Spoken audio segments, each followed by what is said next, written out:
우리는 요즘 주일 이 시간을 통해서 우리의 주인이 누구신가를 계속 이제 생각해보고 돌아보고 있습니다.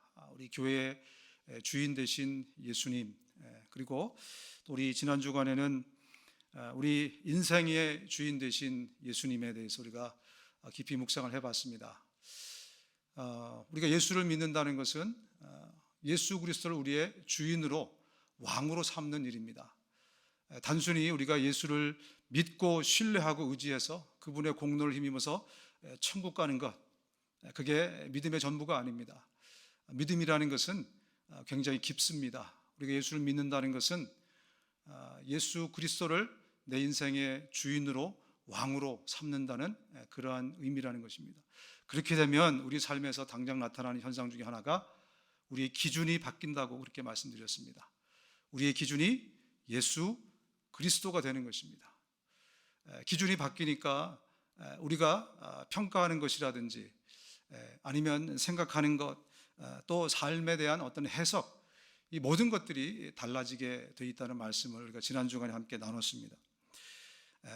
오늘 이 시간에는요, 우리가 예수를 믿는다는 것은 우리 인생의 목적과 또 삶의 의미가 예수가 된다는 것을 함께 좀 나누기 원합니다. 우리가 예수를 믿는다는 것은 우리 인생의 목적이 예수가 되는 것입니다. 우리 삶의 의미가 예수 그리스도가 된다는 것입니다.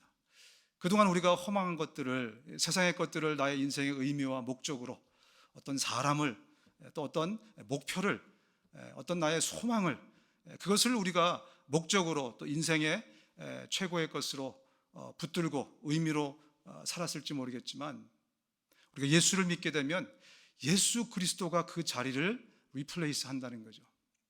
예수 그리스도가 우리 인생의 목적이 되시고 예수 그리스도가 우리 삶의 의미가 되신다는 것입니다.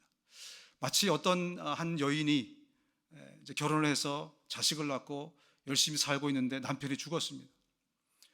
근데 이 자식을 위해서 정말 고생하면서 살아가게 됩니다. 그리고 힘들고 어려울 때마다 이 자식을 붙들고 이렇게 얘기를 하죠. 네가 내 인생의 목표야. 네가 내 삶의 의미야. 이렇게 그 아이한테 얘기하면서 이 아이를 위해서 계속해서 정말 고생하고 또 열심히 살아가는 것처럼, 이제 우리가 예수를 믿는다는 것은 예수 그리스도가 우리 인생의 목적이 되는 것입니다. 예수 그리스도가 내 삶의 의미가 되는 것입니다. 그것을 예수 믿는다라고 우리가 말하게 되는 것입니다.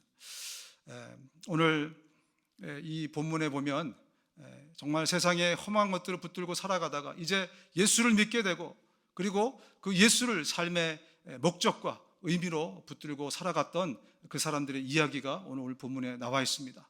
우리가 이 본문을 좀 묵상하면서 나는 지금 현재 어디에 서 있는가를 한번 확인해 볼 수 있는 그런 시간이 좀 되었으면 좋겠습니다. 우리 본문으로 돌아가면요, 6절 7절입니다. 헤롯이 잡아내려고 하는 그 전날 밤에 베드로가 두 군인 틈에서 두 쇠사슬에 매여 누워 자는데 파수꾼들이 문 밖에서 옥을 지키더니 호련히 주의 사자가 나타나며 옥중에 광채가 빛나며 또 베드로의 옆구리를 쳐 깨워 이르되 급히 일어나라 하니 쇠사슬이 그 손에서 벗어지더라. 지금 이 헤롯 아그리파 1세가 야고보를 죽인 일을 통해서 유대인들에게 굉장한 지금 어떤 그 서포트를 받기 시작했습니다. 그래서 내친김에 어떤 일을 행하냐면 서열 1위인 베드로까지 잡아들이자. 그래서 지금 베드로를 잡았습니다. 근데 때는 이제 6월절 무교절입니다. 그렇기 때문에 혹시나 밀란이 일어날까봐 처형은 하지 못하고 이것이 끝날 때까지 지금 기다리면서 옥에 잡아두는데요. 오늘 우리가 이 본문을 통해서 볼 수 있는 게 뭐냐면 이 베드로를 지금 잡아서 가두는데 너무나 과도하게 베드로를 지금 취급하는 것을 우리가 볼 수 있습니다.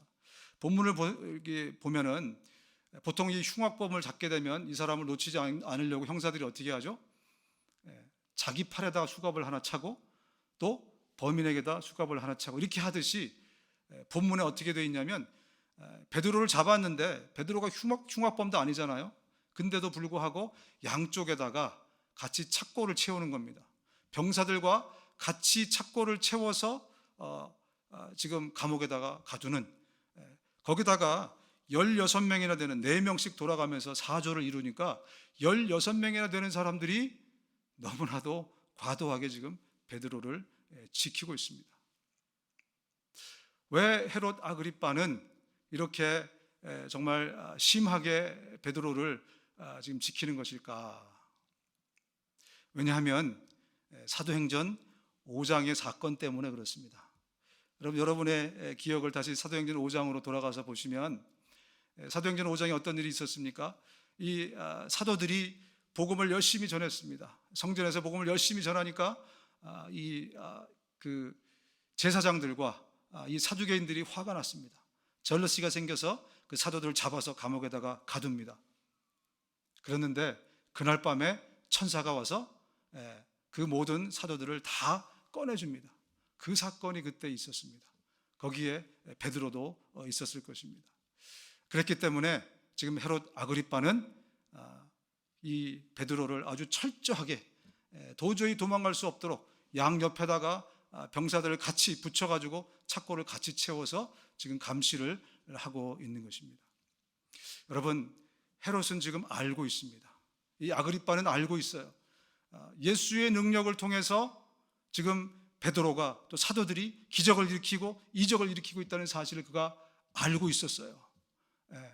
그러나 그는 예수 그리스도를 믿지는 않았습니다. 제가 지금 이상한 얘기를 하고 있죠. 헤롯 아그리빠가 예수 그리스도, 부활하신 예수 그리스도의 능력을, 그 능력을 통해서 제자들과 베드로와 사도들이 지금 열심히 그 능력을 발휘하고 있다는 것을 알고는 있었지만 예수 그리스도를 믿지는 않았기 때문에 지금 베드로를 잡아들인 것입니다. 여러분, 오늘 우리가 조금 집중해서 생각해 볼 것은 뭐냐면, 아는 것과 믿는 것은 굉장한 차이가 있다라는 것을 우리가 좀 집중해서 생각해 볼 필요가 있습니다. 우리가 생각하기에는 굉장히 비슷해 보이지 않습니까? 아는 것하고 믿는 것. 근데 내가 그냥 아는 사람이라고 해서 캐시를 선뜻 만불을 빌려주지 않습니다. 내가 그 사람을 믿을 때 빌려주죠. 그죠? 그런 것처럼 영적으로는 아는 것과 믿는 것에는 굉장한 차이가 있습니다. 아는 것을 가지고는, 우리가 예수 그리스도를 아는 것을 가지고는 구원을 얻을 수가 없어요. 예수 그리스도를 믿어야 됩니다. 아는 것은 육적인 차원이되 믿는 것은 영적인 차원입니다. 그래서 영적으로는, 성경적으로는 아는 것과 믿는 것에 굉장한 큰 갭이 있다는 것을 우리가 오늘 좀 집중해서 생각을 해 봤으면 좋겠습니다. 저는 어느 날 성경을 읽다가 충격을 받은 적이 있습니다. 왜냐하면 예수님이 공생애를 시작하셨는데, 예수님이 공생애를 시작하시면서 그 누구도 예수님이 하나님의 아들이라는 것을 알아본 사람이 없었어요. 사람들 중에는 예수님을 보고서 저가 하나님의 아들이다라고 알아본 사람이 한 명도 없었습니다. 근데 엉뚱하게도 어떤 존재들은 저게 하나님의 아들이구나 라는 것을 알아봤습니다. 마침 그들의 회당에 더러운 귀신 들린 사람이 있어 소리질러 이르되, 나사렛 예수여, 우리가 당신과 무슨 상관이 있나이까? 우리를 멸하러 왔나이까? 나는 당신이 누구인지를 아노니 하나님의 거룩한 자니이다. 사람들은 전혀 몰라봤는데 누가 알아봤다고요? 더러운 영적 존재인 귀신이 오히려 예수님이 하나님의 아들인 것을 알아봤다는 것입니다. 그것은 굉장히 저에게 충격이었습니다. 여러 사람에게서 귀신들이 나가며 소리질러 이르되, 당신은 하나님의 아들이니이다. 예수께서 꾸짖으사 그들이 말함을 허락하지 아니하시니 이는 자기를 그리스도인 줄 알미러라. 사람들은 예수가 그리스도인 줄 몰랐어요. 그런데 귀신이 알아본 겁니다. 귀신이 하나님의 아들이라는 것을 알아본 겁니다. 그런데 어떻게 합니까? 예수님이 그 알아본 귀신들에게 믿음을 주는 것은 허락하지 않았습니다. 그래서 그들을 쫓아버렸습니다. 그들에게 구원의 은혜가 임할 수 있는 기회를 주시지 않았다는 것입니다. 여러분, 우리가 예수님을 하나님의 아들로 안다고 해서 구원이 우리에게 임하는 것이 아닙니다. 영적으로 이것을 우리가 잘 구별해야 됩니다. 예수 그리스도가 하나님의 아들인 것을 안다는 것은 귀한 일입니다. 그러나 그것이 우리에게 구원을 주지는 못합니다. 우리가 예수 그리스도를 믿을 때, 그때 우리에게 구원이 임하는 것입니다. 그래서 아는 것과 믿는 것은 영적으로 굉장히 차이가 있다는 것을 다시 한번 우리가 생각해야 됩니다. 귀신들은 알았어요. 그러나 믿지 못했기 때문에, 믿음이 주어지지 않았기 때문에 그들은 구원을 받을 수 없게 되었다라는 것입니다. 여러분, 예수를 믿게 되면 아는 것과 믿는 것의 차이가 있을 텐데, 예수를 믿게 되면 100% 이런 증거, 이런 현상이 나타납니다. 내가 예수를 믿을 때 나의 삶을 송두리째 주님 앞에 내려놓는 그 일이 일어나게 되어 있습니다. 예수를 아는 단계에서는 이런 일이 일어날 수 없어요. 그러나 예수를 우리가 믿게 되면 100% 나의 삶을 예수 그리스도 앞에 무릎 꿇게 되어 있습니다. 나의 삶을 그분 앞에 무릎 꿇고 그분을 나의 인생의 목적으로, 내 살아가는 의미로 내가 삼게 되어 있습니다. 그래서 예수를 믿게 되는 사람들 가운데 공통적으로 나타나는 현상은 그동안 자기가 붙들었던 허망했던 그 모든 것들을 다 내려놓고 예수 그리스도 앞에 굴복하면서 그분을 이제는 나의 인생의 목적으로, 그분을 이제는 나의 삶의 의미로 받아들이면서 그분을 위해서 살아가게 되어 있습니다. 여러분, 이것은 우리 인간에게만 주어진 엄청난 특권입니다. 귀신들에게는 이것들이 허락되지 않았습니다. 오늘 이 본문의 베드로는요, 이제 내일이면 어떻게 됩니까? 야고보처럼 형장의 이슬로 사라지게 되어 있습니다. 근데 지금 베드로가 밤에 잠을 자고 있는데 천사가 와서 옆구리를 그냥 옆구리를 친다는 게 어떤 의미겠습니까? 옆구리 한번 맞아보셨어요? 굉장히 아픕니다. 충격이 있어요. 그 정도로 충격을 줘야, 그래야 깨어날 수 있을 정도로 깊은 잠을 지금 베드로가 자고 있습니다. 저였다면, 여러분이었다면 내일 죽을 운명인데 지금 잠이 오겠습니까? 근데 베드로는 정말 깊은 잠에 지금 빠져 있다, 이렇게 성경이 설명을 하고 있는 것입니다. 어떻게 베드로는 이렇게 죽음 앞에서 초연한 그런 그 사람이 될 수 있었을까? 그럼 궁금하지 않습니까? 베드로가 예수님을 처음 만났을 때가 혹시 언제인지 아십니까? 베드로가 예수님을 언제 처음 만났을까요? 주일학교를 잘 나오신 분들은 잘 기억하고 계실 텐데, 갈릴리 호숫가에서 만나는 것이 아닙니다. 저 요단 동편의 베다니에서 만났습니다. 요한복음 1장에 보면 침례 요한이 침례를 주던 장소, 바로 거기에서 베드로가 예수님을 처음 만납니다.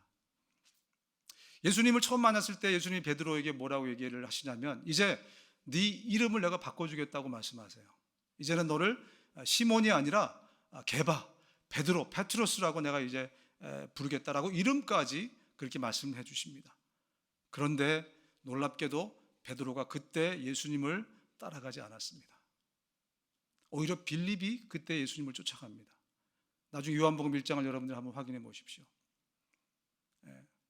그리고 나중에 이제 갈릴리 호숫가에서 그물을 던지다가 예수님을 만나게 되는데, 그럼 마태, 마가, 누가복음을 이제 공관복음이라고 합니다. 공관복음이라고 하는데, 마태, 마가의 시간순과 누가복음의 시간순이 조금 달라요. 근데 누가가 의도적으로 편집을 그렇게 시간을 바꿨는지, 아니면 누가는 의사였고 좀 이렇게 치밀한 데가 있어서 다른 복음서보다는 어떤 사건이 일어났을 때 굉장히 디테일하게, 자세하게 이렇게 설명하는 그런 어떤 특징이 있습니다. 그래서 그걸 통해서 봤을 때는 누가의 그 시간순이 맞을 수도 있겠다, 이런 생각을 하는 학자들도 있어요. 제가 무슨 말씀을 드리고 싶냐면, 누가복음 4장에는 베드로가 예수님을 만나기 전에 그 베드로의 장모의 집에서 한 번 더 예수님을 만날 수 있는 기회를 얻게 됩니다. 어쩌면 누가가 일부러 그렇게 편집을 했는지도 몰라요. 마태, 마가복음은 그게 그 장모를 만난 게 제자가 되고 난 다음으로 돼 있는데 누가복음 그렇게 안 돼 있습니다. 누가복음 4장에 보면은 장모를 먼저 만나요. 그렇게 보면은 예수님 앞에 그가 무릎 꿇기 전에 벌써 2번의 기회를 가졌다는 얘기가 되는 거죠. 벌써 예수님을 2번이나 만났어요. 그가 예수님 앞에 예수님을 구주로 또 자기의 삶을 그 앞에 내려놓기 전에 누가복음에 의하면 적어도 2번이나 예수님을 만난 것으로 그렇게 되어 있습니다. 그런데도 2번을 만났을 때도 그는 예수님 앞에 무릎 꿇지 않았습니다. 누가복음 5장에 가서야 베드로가 완전히 예수님 앞에 무릎 꿇는 장면이 나옵니다. 말씀을 마치시고 시몬에게 이르시되 깊은 데로 가서 그물을 내려 고기를 잡으라. 시몬이 대답하여 이르되 선생님, 우리들이 밤이 새도록 수고하였으되 잡은 것이 없지만은 말씀에 의지하여 내가 그물을 내리리이다 하니, 그렇게 하니 고기를 잡은 것이 심히 많아 그물이 찢어지는지라. 베드로는 전에 2번씩이나 누가복음에 의하면 예수님을 만났음에도 불구하고 그때 예수님을 알기는 했지만 예수님을 믿지는 않았었는데, 바로 오늘 이 사건, 누가복음 5장의 사건을 통해서 이제 그가 예수를 믿는 계기가 됩니다. 5장 8절에 보면 시몬 베드로가 이를 보고 예수의 무릎 아래에 엎드려 이르되 주여 나를 떠나소서 나는 죄인으로소이다. 베드로는 어떻게 이 사건을 통해서 예수님을 믿게 되었을까? 여러분, 2000년 전에 이 갈릴리의 어부들은 밤에 고기를 잡았습니다. 학자들에 의하면 왜 그들이 밤에 고기를 잡았을까? 밤 낚시를 좋아하는 사람들도 있어서 그렇게 하기는 하지만 그들은 낮에 고기를 잡을 수 없었답니다. 왜냐하면 그들이 썼던 그물은 오늘날 우리가 쓰는 인조 섬유로 만든 까만색 그물이 아니고 이 세마로 만든 하얀색 그물이었다고 합니다. 당시에는 옵션이 없었겠죠, 그죠? 그래서 세마로 만든 그물을 만들다 보니까 하얗게 만든 게죠. 그러다 보니까 고기가 잡히질 않는 거예요. 다 그걸 보게 되니까 피해서 가는 겁니다. 그래서 그들은 밤에 그물을 던졌다고 합니다. 지금 베드로가 예수님을 만나는 바로 그날 아침이 오기 전에 그는 밤새도록 그물을 던졌어요. 근데 기적이 일어났습니다. 단 한 마리의 고기도 잡지 못한 겁니다. 그럼 베테랑인 베드로가 밤새 그물을 던졌는데 단 한 마리의 고기도 잡히지 않았다. 이것은 기적에 가까운 일이라고 합니다. 왜냐하면 2000년 전에 갈릴리 호수는요, 그야말로 좀 과장하자면 물 반 고기 반, 그렇게 많은 고기들이 있었고, 지금 이 베드로는 이것을 업으로 삼고 살아가는 사람이었어요. 근데 밤새 그물을 던졌는데 단 한 마리도 잡히지 못했다는 것은 이것은 기적에 가까운 일이다, 이렇게 평가가 됩니다. 근데 예수님이 말씀하시자 그가 그물을 던졌어요. 그랬더니 진짜 기적이 일어났어요. 대낮에 고기가 잡힌 겁니다. 그것도 그물이 찢어질 정도로 많이 고기가 잡힌 겁니다. 다른 사람들은 몰라요. 그러나 베드로는 알았습니다. 이것이 예수 그리스도의 세미한 음성인 줄 그는 알았던 거예요. 저가 하나님이구나. 그가 무릎을 꿇고 엎드려서 주여 나를 떠나소서 나는 죄인으로소이다. 이 말은 하나님 앞에서만 하는 소리입니다. 내가 죄인입니다. 나를 떠나소서. 바로 그때 그가 믿는 단계에서, 아는 단계에서 믿는 단계로 넘어가게 되는 것입니다. 그래서 그동안 그가 붙들고 있었던 자신의 인생의 목적인 그물을 버린 것입니다. 자기의 삶의 어떤 유일한 이유였던 그 배를 버려버린 것입니다. 그리고 이제는 예수 그리스도, 그분을 인생의 목적으로 또 삶의 이유로 붙들고 이제 예수 그리스도를 쫓아가게 된 것이죠. 여러분, 하나님은 저와 여러분들에게는 이렇게 세미한 음성으로 말씀하십니다. 다른 사람에게 그렇게 했더라면 잘 못 알아들었을 거예요. 그런데 베드로의 삶의 현장에서 베드로만 알아들을 수 있는 그 음성으로 하나님이 말씀하셨기에 그는 알아들은 것입니다. 예전 교회 사역할 때 우리 한 집사님이 계셨습니다. 이 집사님이 뭐라고 늘 말씀하셨냐면, 자기는 성경의 98%는 믿기는데 2%가 부족하다는 거예요. 그래서 자기가 온전한 믿음을 가질 수 없다는 겁니다. 2%가 그러면 뭐냐? 창세기 1장 1절이 안 믿어진다는 거예요. 창세기 1장 2절부터는 모르겠는데 1장 1절이 안 믿어진다는 겁니다. 제가 볼 때는 0% 믿는 건데 그분은 98%는 믿겠는데 2% 못 믿겠다. 근데 이분이 창조과학 세미나를 다녀오면서 예수님 앞에 완전히 무릎을 꿇었습니다. 이분은 의사였는데 자기 나름대로 나 의사이기 때문에 나는 과학자라고 생각을 하면서 살았다고 합니다. 과학적으로 봤을 때, 자기의 과학적인 시각으로 봤을 때 하나님이 천지를 창조하셨다, 이것은 도저히 이해가 또 용납이 안 되는 그런 문제였다고 합니다. 그래서 다른 것들은 다 믿겠는데 그게 안 믿어졌다, 이렇게 얘기를 했던 거예요. 그런데 창조과학 세미나에 가서 그분만이 알아들을 수 있는 세미한 음성으로 하나님이 말씀하셨을 때 그가 주님 앞에 무릎을 꿇고 예수 그리스도를 인생의 목표로, 삶의 의미로 그가 받아들이게 된 것입니다. 여러분, 이렇듯 주님은 오늘도 우리의 삶에서 세미한 음성을 들려주세요. 성경의 세미한 음성이라는 게 뭔가 세미하다는 것은 아주 작은 소리로 무슨 휘파람 소리처럼 그렇게 귓속에 대고 얘기하는 그런 음성인가, 그렇게 생각했었는데 아닙니다. 세미한 음성이라는 것은 저와 여러분만이 알아들을 수 있는 그 환경, 다른 사람은 몰라도 나는 알 수 있는 바로 그 가운데서, 내 삶의 현장에서, 어쩌면 내 전공 가운데서, 어쩌면 내가 가장 친숙한 가운데서, 아니 나랑 가장 친한 사람을 통해서 그 하나님의 세미한 음성이 나에게 들려준다는 것이죠. 그때 여러분 순종하시기 바랍니다. 굴복하시기 바랍니다. 주님이 멈추라 그러면 멈추는 거고, 가라 그러면 가는 거고, 그죠? 특별히 저와 여러분들이 그 세미한 음성을 통해서 예수님을 만나지 않았습니까? 그렇듯이 아직까지 예수님을 아는 단계에 머물러 계신 분들이 계시다면 이제 믿는 단계로 넘어갈 때 주님이 바로 그 세미한 음성을 여러분께 들려주실 것입니다. 친한 사람을 통해서 여러분께 말씀해 주실 거예요. 오늘같이 이런 주일날 저를 통해서 여러분들에게 말씀하십니다.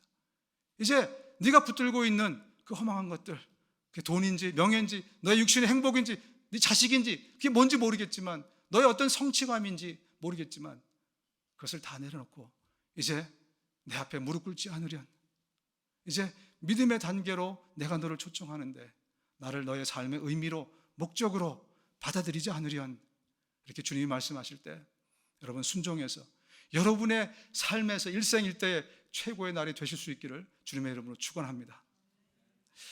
여러분, 이 아그리빠는 예수 그리스도가 부활을 했고 또 그 살아계신 능력으로 베드로를 통해서 또 사도들을 통해서 역사하고 있다는 사실을 알았습니다. 그러나 예수를 믿지는 않았습니다. 그렇기 때문에 감히 하나님의 종들을 핍박하고 잡아다 죽이고 이런 엄청난 일들을 그가 한 것입니다. 그는 자기 힘으로 세력을 얻고 힘을 얻고 그래서 그 유대 왕국을 이제 키워가고 있었습니다. 겉으로 볼 때는 정말 성공한 인생을 사는 듯이 그렇게 보였습니다. 또 많은 사람들에게 인기를 끌기 시작했어요. 유대인들이 그를 추종하기 시작했습니다. 그런데 그것은 오래가지 못했습니다. 1년이 못 되어서 이 모든 것이 완전히 역전이 되고 말았습니다. 당시에 두로와 시돈에 있던 사람들이 이 아그리빠와 관계가 별로 좋지 못했어요. 그래서 두로와 시돈에 있는 사람들이 이 곡물을 공급받기 위해서 로비를 했는데 그 침소를 살펴주는 사람에게 뇌물을 주고 그 다음에 이 회합을, 이 아그리빠와 회합을 그렇게 마련을 했습니다. 그래서 이제 그 회합에 갔는데 많은 사람들이 모여 있고 이 아그리빠가 막 연설을 시작했습니다. 연설이 끝난 다음에 우레와 같은 박수 소리가 막 들렸어요. 그러면서 사람들이 저것은 신의 소리다, 저것은 사람의 소리가 아니라 저것은 신의 목소리다 라면서 막 극찬을 했습니다.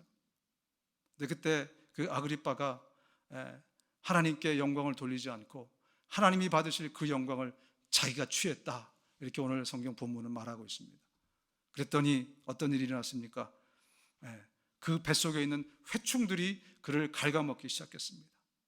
그는 고통 가운데서 벌레 먹어서 죽은, 저주받은 그런 삶을 이제 맞이하게 된 것입니다. 죽음을 맞이하게 된 것입니다. 오늘 이 기록은요, 그가 벌레 먹어 죽은 기록은 오늘 이 사도행전뿐만이 아니라 요세푸스의 기록에도 나올 정도로 알려져 있는 이야기입니다. 그래서 아그리빠는 그렇게 자기의 욕망과 행복, 그것을 위해서 살아가면서 하나님의 일꾼들을 핍박하고 죽이고 자기의 목적을 위해서 그렇게 살아가다가 이런 저주받은 인생으로 끝나버렸다는 것입니다. 우리가 예수 그리스도 앞에 우리의 인생의 모든 것들을 다 무릎 꿇을 때 그분이 우리를 행복의 길로 인도해 주시는 것입니다. 앞으로 우리가 어떻게 살아야 될지 모르는 이 막막한 삶 가운데 우리가 예수 그리스도 앞에 그분을 우리 인생의 목적과 이유로 삼고 살아갈 때 그때 주님이 우리를 행복의 길로 인도하시는 The only way, Jesus, 예수 그리스도, 그분이 유일한 길 되신다는 것입니다. 본문으로 다시 돌아가면요, 깨닫고 마가를 하는 요한의 어머니 마리아의 집에 가니 여러 사람이 거기에 모여 기도하고 있더라. 베드로가 대문을 두드리는데 로데라 하는 여자아이가 영접하러 왔다가 베드로의 음성인 줄 알고 기뻐하여 문을 미처 열지 못하고 달려들어가 말하되 베드로가 대문 밖에 섰다 하니 그들이 말하되 네가 미쳤다 하나 여자아이는 힘써 말하되 참말이라 하니 그들이 말하되 그러면 그의 천사라 하더라. 여러분, 지금 베드로가 천사의 도움을 통해서 밖으로 지금 감옥 밖으로 나왔습니다. 근데 뭐 문을 한 개 통과하고 두 개 통과하고 다 나와서 길거리에 가서야 뭐라고 합니까? 그제서야 이게 꿈이 아니구나, 환상이 아니구나, 그때 그걸 깨달았다는 겁니다. 여러분, 지난번에도 천사의 도움을 한번 받았을 텐데 베드로가 왜 이렇게 꿈인지 생시인지 구별을 못했을까? 이거 좀 이상하지 않습니까? 그리고 지금 베드로는 성도들이 모여있는 마가의 다락방이죠. 마가의 다락방으로 달려갑니다. 달려가서 문을 막 두드려요. 근데 안에서 열심히 기도하고 있었기 때문에 아마 안 들린 것 같아요. 근데 애들은요, 어른들이 못 듣는 그 소리를 애들은 듣습니다. 아시죠? 그래서 학교 그 클래스에서도요, 아이들끼리 그 폰을 가지고 장난을 쳐도 선생님들이 이게 그 데시벨이 달라갖고 어른들은 못 알아듣는데요. 근데 애들끼리는 막 서로 막 커뮤니케이션하고 그렇게 한다고 합니다. 그러니까 이 로데라는 꼬마아이가 나온 이유가 그것 때문에 그런 것 같아요. 어른들은 못 듣는데 이 애는 젊어서 나온 거예요. 소리를 듣고 나와보니까 베드로입니다. 너무 반가워서 문을 열지 못하고 당장 들어가서 베드로가 왔습니다라고 외쳐요. 근데 반응이 참 재밌습니다. 로데에게 너 미쳤냐 이렇게 얘기해요. 아니, 열심히 지금 기도했잖아요, 그죠? 열심히 기도했는데 밖에 베드로가 왔다고 하니까 오히려 로데에게 너 미쳤냐? 이거 앞뒤가 안 맞는 것 같아요. 도대체 이게 왜 그런가? 그래서 로데가 아닙니다, 지금 베드로가 틀림없습니다, 그렇게 막 얘기를 했더니 두 번째 반응이 더 재밌습니다. 뭐라고요? 베드로가 아니라 베드로의 천사일 거야. 왜 갑자기 천사 얘기를 했을까? 왜 베드로가 왔다는 사실을 받아들이지 않았을까? 그것도 이상하지 않습니까? 그리고 나서 결국은 이제 가서 확인해 보니까 베드로입니다. 베드로가 문을 두드리기를 그치지 아니하니 그들이 문을 열어 베드로를 보고 놀라는지라. 세 번째 반응이에요. 첫 번째는 미쳤다 그러고 두 번째는 아니야 천사일 거야. 근데 세 번째 베드로를 보면서도 기뻐해야 되잖아요, 그죠? 베드로를 위해서 기도를 했었다면 기뻐해야 되잖아요. 근데 반응이 어떻습니까? 놀랐다는 거예요. 이게 어떻게 된 일이지? 진짜 베드로네? 도대체 왜 이들은 이런 반응을 보였을까? 기도는 했는데 기도 응답에 대한 믿음이 없어서일까? 그런 분들 계시잖아요, 그죠? 기도를 열심히 했는데 응답이 됐어. 설마 내가 기도해서 응답이 된 거야? 그럼 기도는 뭐하러 한 거예요, 그죠? 때로 보면 기도에 대한 믿음은 있는데 기도 응답에 대한 믿음이 없는 분들이 계셔요. 이런 책이 있습니다. 허브 밀러라는 사람이 Connecting with God 이라는 책이 있는데요, 이 책에 보면 이런 내용이 있어요. 어느 조용한 마을에 경건했던 마을인데 여기 나이트 클럽이 생긴 거예요. 그래서 이제 그 마을 사람들과 또 교회가 그 나이트 클럽을 위해서 기도했답니다. 저 클럽에 불이 나서 망하게 해주십시오. 열심히 기도했는데 드디어 어느 날 진짜로 나이트 클럽에 불이 났다고 합니다. 근데 이 나이트 클럽 사장이 이제 망하게 됐잖아요. 그래서 알아보니까 교회가 자기 클럽에 불이 나게 기도했다는 사실을 알게 된 거예요. 그래서 고소를 했습니다, 법정에서. 그래서 재판이 열렸는데 재판장 앞에서 교회가 그렇게 얘기했습니다. 우리가 기도한 것은 사실이지만 기도 때문에 나이트클럽에 불이 난 것은 아닙니다. 그런 일은 있을 수 없습니다. 말도 안 됩니다. 이렇게 얘기를 했다는 거예요. 그랬더니 나이트클럽 사장이 아닙니다. 당신들이 기도했기 때문에 지금 불이 난 것이니까, 기도에 응답돼서 불이 났으니까 당신들이 책임져야 된다고. 누구 말이 맞는가? 그래서 판사가 그렇게 얘기를 했다고 합니다. 참 이상합니다. 나이트클럽 사장은 기도의 능력을 믿는데 교회는 기도의 능력을 믿기는커녕 이것을 부정하고 있으니 도대체 내가 어떻게 판결을 내려야 될지 모르겠다고. 이런 이야기가 있습니다. 혹시 지금 초대교회 이 성도들이 기도의 그 능력을 못 믿는, 기도의 응답에 대한 믿음이 없는 그런 상태인가? 여러분 어떻게 생각하십니까? 왜 이 초대교회 성도들이 베드로를 보고 놀랐을까요? 특히 베드로가 왔다고 했을 때 왜 베드로의 천사라고 얘기했을까? 천사는 어떤 의미로 그들이 썼을까? 또 베드로 스스로는 왜 이것을 천사가 자기를 직접 인도해 줬음에도 불구하고 이것을 꿈이라고 계속 생각을 했을까? 여러분 그 이유를 우리는 성도들의 기도에서 찾을 수 있습니다.